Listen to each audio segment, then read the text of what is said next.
नमस्कार। दिन भर की हर खबर से आपको करने खबरदार में हूं श्वेता सिंह। आज हम आपको नोट बैन के बाद प्रधानमंत्री नरेंद्र मोदी का पहला इंटरव्यू दिखाएंगे और बताएंगे कि प्रधानमंत्री ने नोटबंदी पर इंडिया टुडे से बातचीत में क्या बड़ी बातें कही हैं और इंडिया टुडे के सवालों का क्या जवाब दिया है। लेकिन उससे पहले आपको यह बताना जरूरी है कि कल 30 दिसंबर है, नोटबंदी का आखिरी दिन, जिसके बाद बैंकों में 500 और 1000 के पुराने नोट जमा नहीं होंगे। इसके बाद 31 मार्च तक सिर्फ रिजर्व बैंक की ब्रांच में पुराने नोट जमा किए जा सकते हैं। लेकिन अब देश को इंतजार है शनिवार की शाम 7:30 बजे का, जब प्रधानमंत्री नरेंद्र मोदी एक बार फिर देश के नाम संबोधन करने वाले हैं। 8 नवंबर को इसी तरह के संबोधन ने पूरे देश में खलबली मचा दी थी। अब की बार पीएम क्या बोलने वाले हैं? क्या वो किसी नए फैसले से धड़कनें बढ़ाने वाले हैं या फिर नोट बैन के बाद देश को न्यू ईयर गिफ्ट देने वाले हैं? न्यू ईयर से 4.5 घंटे पहले होने वाले पीएम के संबोधन में संभावित बातों का हमने विश्लेषण किया है। मध्यरात्रि यानी 8 नवंबर 2016 की रात्रि को 12 बजे से वर्तमान में जारी 500 रुपए और 1000 रुपए के करेंसी नोट लीगल टेंडर नहीं रहेंगे। आपकी टीवी स्क्रीन पर एक बार फिर पीएम का देश के नाम संबोधन। मेरे प्यारे देशवासियों,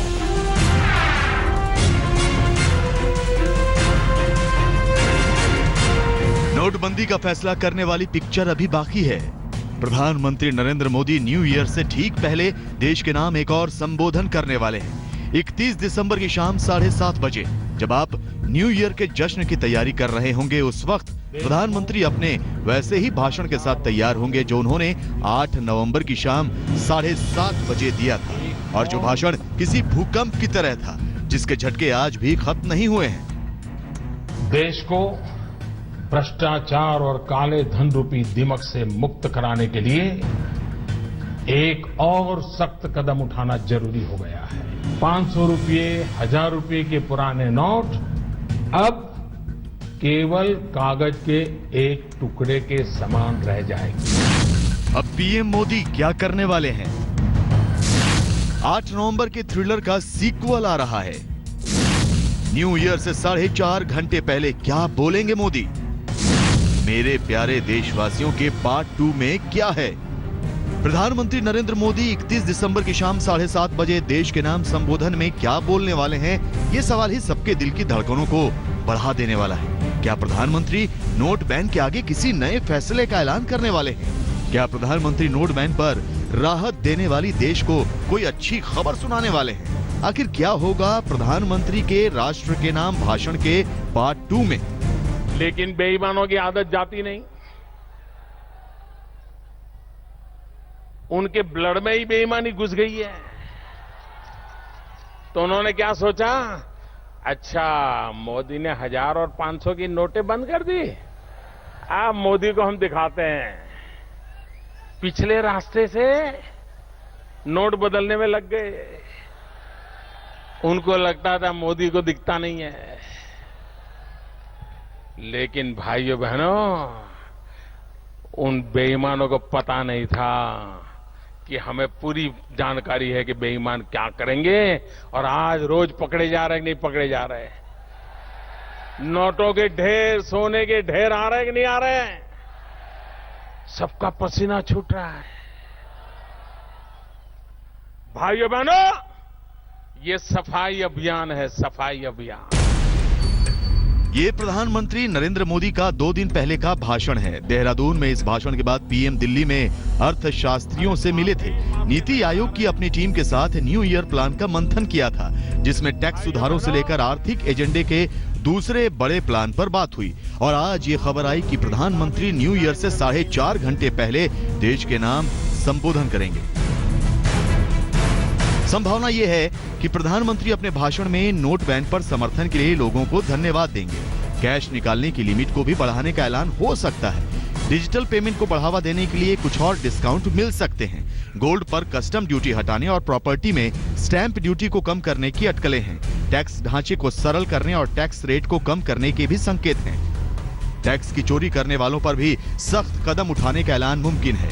किसानों को आसान कर्ज या वित्तीय मदद का ऐलान भी हो सकता है।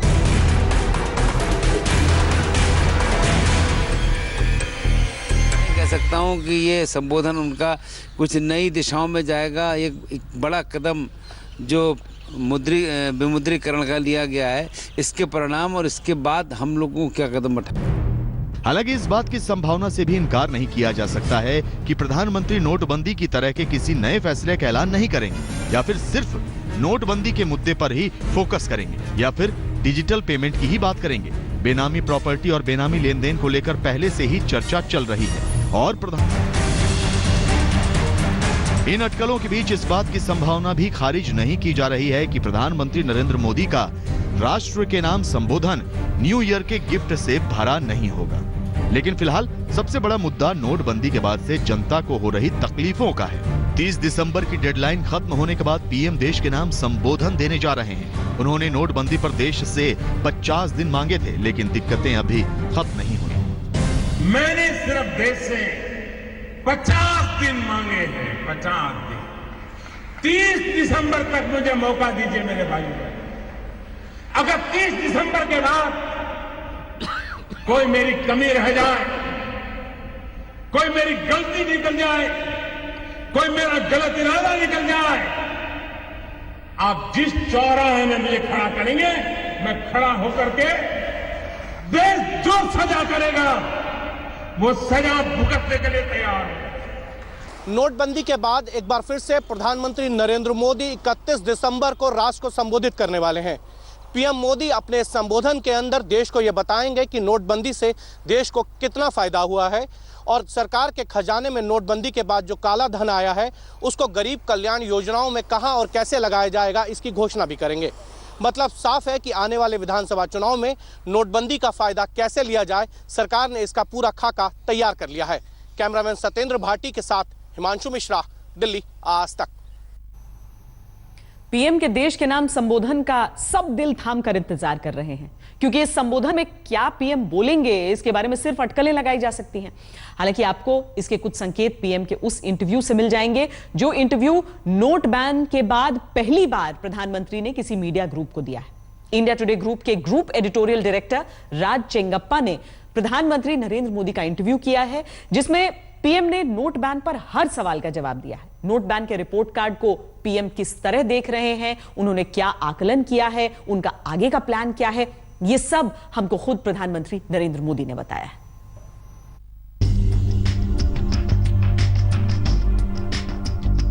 नोट बैन के ऐतिहासिक निर्णय की प्रशंसा भी हो रही है और आलोचना भी हो रही है। जिस तरह से इस निर्णय को कार्यान्वित किया गया, क्या आप उससे संतुष्ट हैं?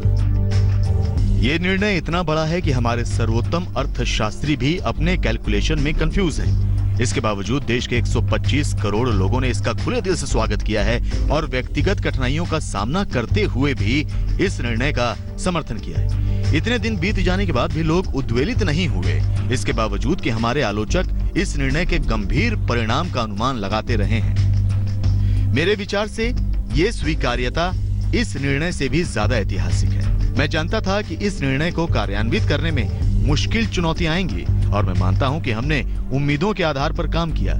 ये मामूली बात नहीं है कि देश में अशांति की कोई बड़ी घटना नहीं हुई।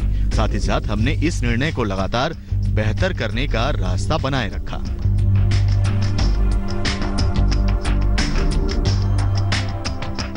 नोट बैन के फैसले से जो निकल कर आया है, क्या आप उससे संतुष्ट हैं?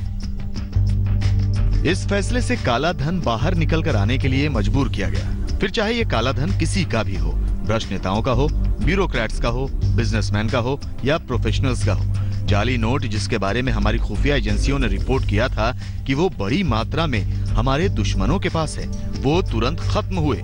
आतंकवादियों, नक्सलियों और दूसरे उग्रवादियों के पास जो कैश था वो खत्म किया गया।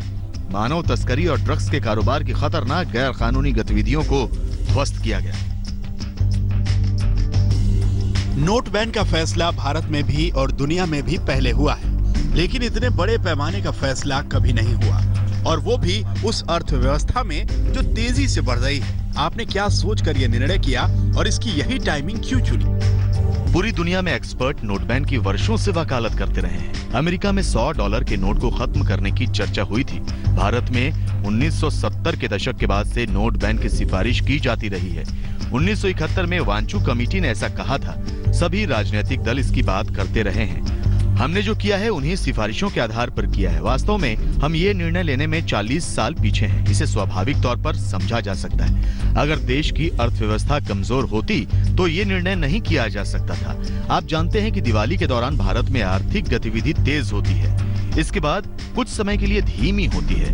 हमने यही सोचकर ये निर्णय इस वक्त लिया कि कम से कम परेशानियां और रुकावटें आएंगी। नोट बैन के शुरुआती फैसले के बाद लगातार बदलाव हुए। एक और स्कीम आ गई, इससे अनिश्चितता बढ़ी। क्या नोट बैन का ऐलान करने से पहले इसके बारे में सोचा नहीं गया था?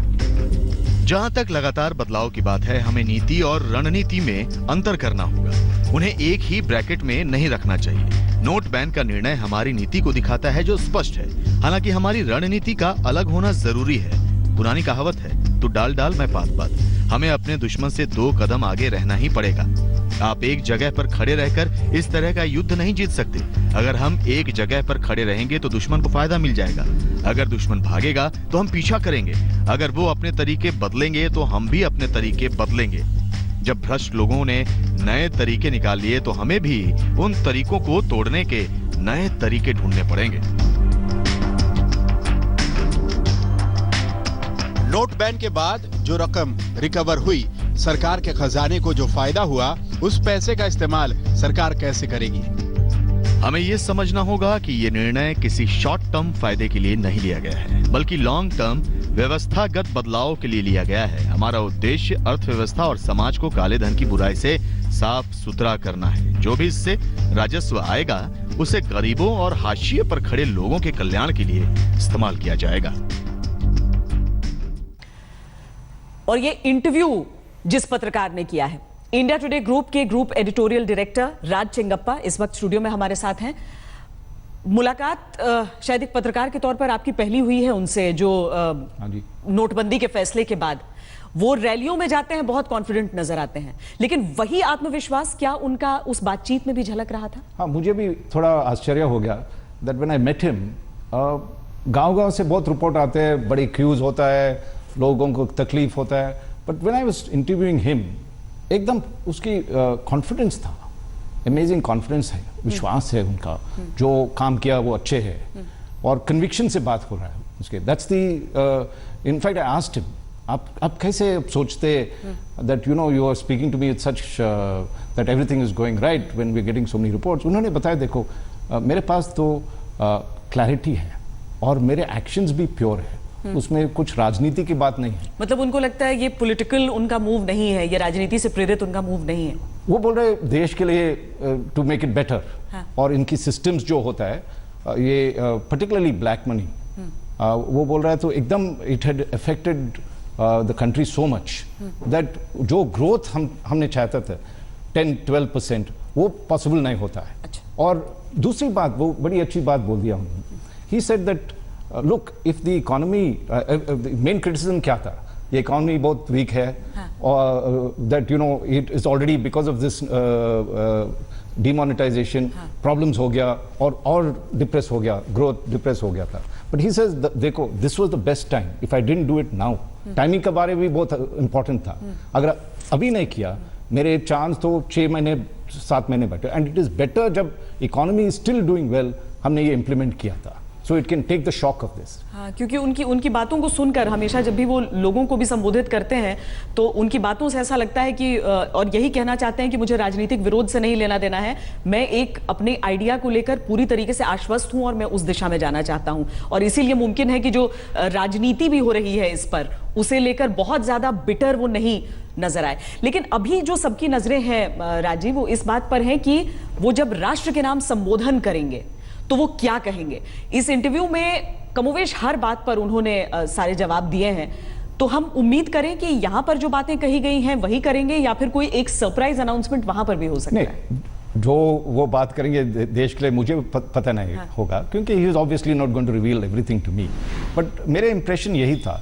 तो ही सेज जब इतने कष्ट दिया लोगों के लिए, क्यों खड़े रहने के लिए और ये सबको, उनको कुछ देना है, ये तो सीधी बात है। I mean he was very clear that he must give, क्योंकि जो 50 दिन में जो तकलीफ हुआ, they must see the benefit, जो लाभ उनका होगा, they must see some benefit of that. तो मेरे ख्याल पे इस अनाउंसमेंट पे कुछ रिलीफ आएंगे, पर्टिकुलरली पुअर और इसकी जो मिडिल क्लास है, जो तकलीफ बहुत हुआ था, तो उसमें कुछ certainly not doles और वो फ्री मनी नहीं मिलेंगे, but there will be some schemes, क्योंकि वो तो पहले ही अनाउंस हो चुका है कि क्या लकी ड्रॉज और क्या चीजें। हाँ, वो तो किया, बट आई थिंक जो दो होगा। एक तो रिलीफ आएंगे, ये गांव में के लिए क्या क्या प्रॉब्लम्स है उसमें रिलीफ थोड़ा आएंगे। दूसरी छोटी छोटी बिजनेस के लिए कुछ इंसेंटिव्स देंगे। ये मेरे ख्याल पे हो गया। एंड लार्जर मैसेज वो बोलेंगे, जो भी है उसकी कितने क्या क्या उनकी आउटकम कैसे थे। और ही ऑल्सो बिलीव्स दैट देश उसको बहुत सपोर्ट करते हैं, डिस्पाइट वॉट एवर जो ऑपोजिशन लीडर्स बोलते हैं। ही seems very confident that the आम आदमी अक्रॉस द कंट्री उनको बहुत सपोर्ट दे रहा है। दरअसल प्रधानमंत्री नरेंद्र मोदी ने जो बातें कही हैं वो तो हमने आपको दिखाया है, हम लगातार उसके बारे में बता भी रहे हैं, लेकिन उस पर जाहिर सी बात है कि जो राजनीतिक चर्चा है वो भी लाजमी है। बहुत शुक्रिया इस पूरी बातचीत के लिए। अब से बस कुछ ही देर पहले मैंने राज चेंगप्पा जी से बातचीत की थी, जिन्होंने नरेंद्र मोदी का एक्सक्लूसिव इंटरव्यू किया है। खबरदार में अब एक ब्रेक का वक्त है। ब्रेक के बाद नोटबंदी वाले ऐलान के 50 दिनों का हिसाब किताब करेंगे, जिसमें नोटबंदी के असर की जमीनी हकीकत और सरकारी आंकड़ों का आमना सामना होगा। आप रहिए खबरदार। इस वक्त की बड़ी खबर से आपको खबरदार कर दें, अखिलेश यादव ने उत्तर प्रदेश विधानसभा चुनाव के लिए कैंडिडेट की अपनी अलग लिस्ट जारी कर दी है। ये समाजवादी परिवार में खुली बगावत, खुले राजनीतिक युद्ध वाली खबर है। अखिलेश यादव के कैंप की तरफ से 235 कैंडिडेट्स के नाम आए हैं। कल ही मुलायम सिंह यादव ने 325 कैंडिडेट्स की लिस्ट जारी की थी, जिसमें उन सभी को टिकट दे दिया गया जिनका विरोध अखिलेश यादव करते रहे हैं, और उन सभी का चुन चुन कर टिकट काट दिया गया था जो अखिलेश के करीबी थे। सवाल यह है कि क्या अखिलेश यादव की लिस्ट के बाद समाजवादी पार्टी टूटने के कगार पर पहुंच गई है, या फिर नेताजी हर बार की तरह इस बार भी ऑल इज वेल कर देंगे। उत्तर प्रदेश में चुनाव से ठीक पहले समाजवादी परिवार के अंदर इस दिलचस्प राजनीतिक लड़ाई पर हर पल हमारी नजर है। हम आपको सीधे लिए चलते हैं लखनऊ, जहां से हमारे संवाददाता बालकृष्ण इस वक्त हमारे साथ जुड़ रहे हैं। बालकृष्ण, क्या जो ये सूची है 235 की, उसमें वो सीटें भी हैं जिनका ऐलान कल हो गया था?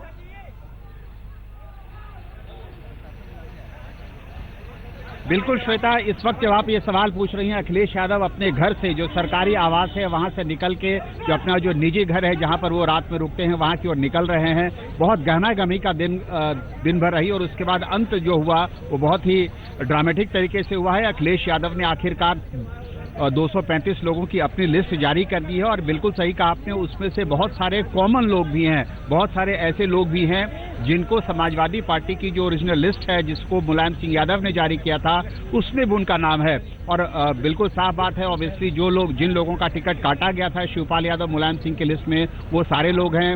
राम गोविंद चौधरी, अरविंद सिंह गोप, पवन पांडे, तमाम जो मंत्री थे उनका जिनका टिकट काट दिया गया था, उन सब के लोगों के नाम हैं ही। लेकिन अब बड़ा सवाल ये है कि जिन लोगों का नाम पहले से ही समाजवादी पार्टी के लिस्ट में है, उनका नाम अपनी लिस्ट में डालकर क्या साबित करना चाहते हैं अखिलेश यादव? ये लोग अब किस तरह से चुनाव लड़ेंगे? क्या अखिलेश यादव इन लोगों को किस तरह से चुनाव लड़ाएंगे? क्या ये समाजवादी पार्टी के कैंडिडेट्स जो हैं जिनके नाम की घोषणा हो चुकी है, ये सिर्फ दरअसल पार्टी के लिए विकट स्थिति नहीं है, बल्कि वहां की जनता के लिए भी बहुत अजीब सी स्थिति खड़ी हो गई है कि जब एक मुख्यमंत्री ही बगावत कर रहा है, एक बागी लिस्ट जारी कर दी है उन्होंने। बहुत शुक्रिया बालकृष्ण इस पूरी जानकारी के लिए। उत्तर प्रदेश की राजनीति और उत्तर प्रदेश के चुनाव, इससे दिलचस्प क्या हो सकता है? बहरहाल प्रधानमंत्री नरेंद्र मोदी के नोटबंदी के फैसले पर हम एक बार फिर लौटते हैं। उनके ऐलान के 50 दिन पूरे हो गए हैं। इन 50 दिनों में देश के ज्यादातर लोगों ने तन मन और खासकर धन से नोटबंदी के फैसले का साथ दिया। लेकिन इन 50 दिनों में सरकार को क्या मिला और आम जनता ने क्या क्या सहा, इसका हिसाब आपको समझाते हैं। नोटबंदी से 86% करेंसी यानी करीब 15,40,000 करोड़ रुपए सर्कुलेशन से बाहर हो गए थे। 50 दिन बाद अब 14 लाख करोड़ रुपए बैंकों में वापस आ चुके हैं या एक्सचेंज हो चुके हैं। यह चलन से बाहर हुई करेंसी का 91%। 8 नवंबर तक 500 और 1000 के नोट बंद हुए थे। इसके बदले अब तक सिर्फ 7 लाख करोड़ रुपए की नई करेंसी प्रिंट हो पाई है। 19 दिसंबर तक सिर्फ 4,09,000 करोड़ रुपए के नए नोट ही बैंकों को दिए गए थे। नोटबंदी के बाद से अब तक 50 दिनों में 64 बार नोटिफिकेशन जारी किए गए हैं। कांग्रेस के मुताबिक 135 बार नियम बदले गए। 8 नवंबर तक हर दिन 3,85,000 डिजिटल ट्रांजैक्शन होते थे, लेकिन नोटबंदी के दौरान हर दिन 16 लाख डिजिटल ट्रांजैक्शन होने लगे, यानी 316% का इजाफा। नोटबंदी के 50 दिनों के दौरान इनकम टैक्स डिपार्टमेंट और अन्य एजेंसियों ने देश भर में 678 जगहों पर छापेमारी की। सरकारी आंकड़ों के मुताबिक छापेमारी के दौरान अब तक 3600 करोड़ रुपए की ब्लैक मनी जब्त की गई है। यह तो हुई आंकड़ों की बात, लेकिन नोटबंदी के 50 दिनों में देश की जनता ने जो परेशानियां झेली, उन्हें आंकड़ों की जुबानी नहीं समझा जा सकता। इस बात से कोई इनकार नहीं कर सकता कि नोटबंदी ने पूरे देश को बैंकों और एटीएम का बंधक बना दिया। लेकिन आज वित्त मंत्री अरुण जेटली ने नोटबंदी के ऐलान के 50 दिन पूरा होने पर दावा किया है कि नोटबंदी के दौर में सब कुछ बिल्कुल ठीक ठाक है। हमने अरुण जेटली के आंकड़ों पर आधारित दावों का नोटबंदी की जमीनी हकीकत से तुलनात्मक विश्लेषण किया है।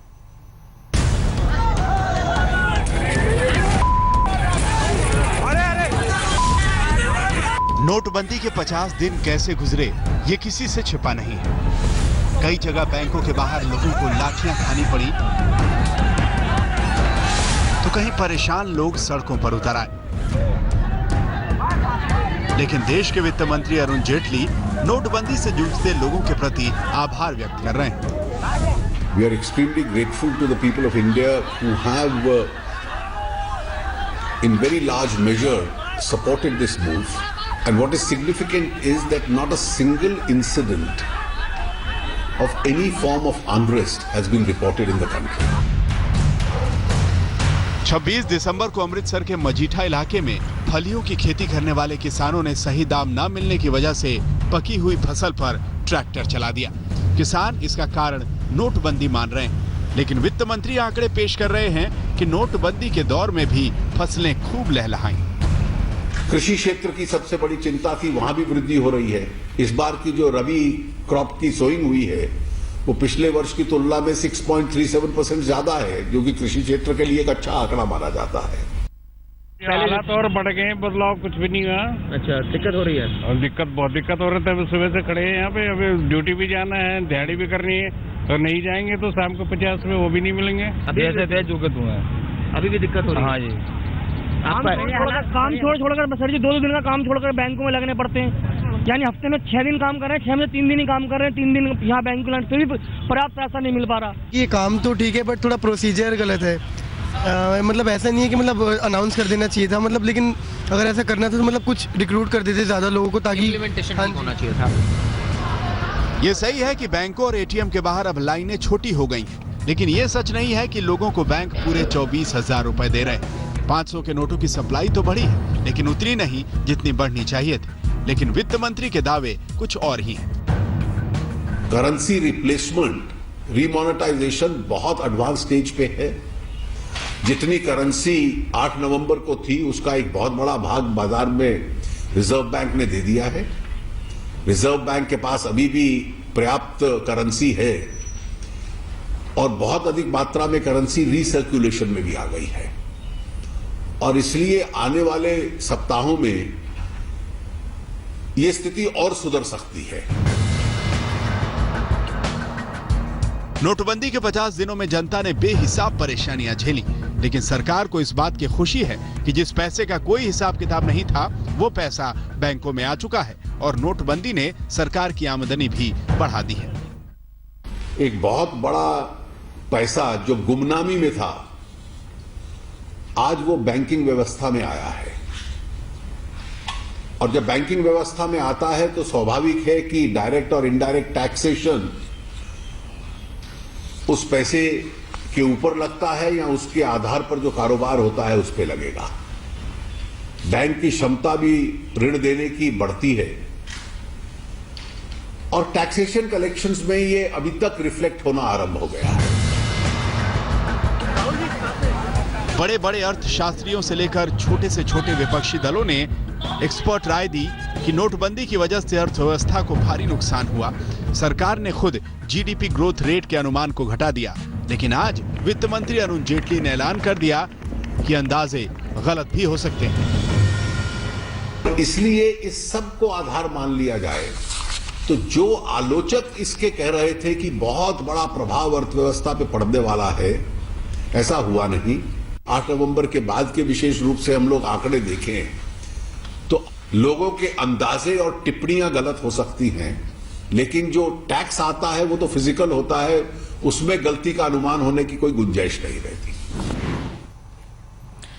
50 दिन पूरे होने पर आम जनता से अलग किस तरीके से अब राजनीतिक पार्टियां केवल आरोप प्रत्यारोप एक दूसरे पर करने में जुटी हैं। नोटबंदी के 50 दिन पूरे होते होते अब राजनीतिक दलों का ध्यान आम जनता की परेशानियों से शिफ्ट होकर एक दूसरे के ऊपर ब्लैक मनी का कीचड़ फेंकने पर फोकस हो गया है। आज कांग्रेस पार्टी की तरफ से उनके प्रवक्ता रणदीप सिंह सुरजेवाला ने प्रधानमंत्री नरेंद्र मोदी और अमित शाह पर भ्रष्टाचारियों और ब्लैक मनी वालों को शह देने का आरोप लगाया। तो बीजेपी की तरफ से कानून मंत्री रविशंकर प्रसाद ने कांग्रेस को कानून का पाठ पढ़ाते हुए सभी आरोपों को खारिज कर दिया। टीम कांग्रेस से रणदीप सुरजेवाला के सवाल और टीम बीजेपी की तरफ से रविशंकर प्रसाद के जवाबों की जोरदार टक्कर के मुख्य अंश आपको दिखाते हैं। एक मित्र हैं जिनका नाम है महेश शाह। उन्होंने 13,860 करोड़ का कालाधन घोषित किया। जब घोषित कर दिया बाद में पलट गए। एक सम्मानित टेलीविजन चैनल ने उन्हें इंटरव्यू के लिए बुलाया। वो उस इंटरव्यू में ये कह रहे हैं और लोग देख रहे हैं पूरे गुजरात पे कि मैं अभी उन राजनेताओं और अधिकारियों का नाम बताऊंगा जिनका ये पैसा है। इनकम टैक्स विभाग के अधिकारी दिल्ली से मोदी जी भेजते, वो उन्हें उठा ले जाते। आज तक ना उस पर आदमी पर कोई केस दर्ज हुआ, ना सीबीआई का, ना ईडी का, ना पुलिस का, ना इनकम टैक्स का, ना कोई और। हाँ, सुरेश भाई मेहता हैं, उन्होंने जरूर एक सार्वजनिक गोष्ठी की और उसमें कहा कि महेश शाह के सीधे संबंध वर्षों से पूरा अहमदाबाद जानता है माननीय नरेंद्र मोदी जी और अमित शाह जी से हैं। एक बात स्पष्ट करना चाहेंगे, महेश शाह नामक व्यक्ति जिसके खिलाफ कार्रवाई चल रही है, उससे न हमारे प्रधानमंत्री का कोई संबंध है, न हमारे राष्ट्रीय अध्यक्ष अमित शाह जी का कोई संबंध है। कांग्रेस पार्टी के पास कोई प्रूफ है तो तरीके से बात करे, वरना बेबुनियाद आरोप लगाने पर जो कानून के अंतर्गत कार्रवाई होती है उसका भी विचार हम करेंगे। खबरदार में आज के लिए इतना ही। देश और दुनिया की बाकी खबरों के लिए आप देखते रहिए आज तक।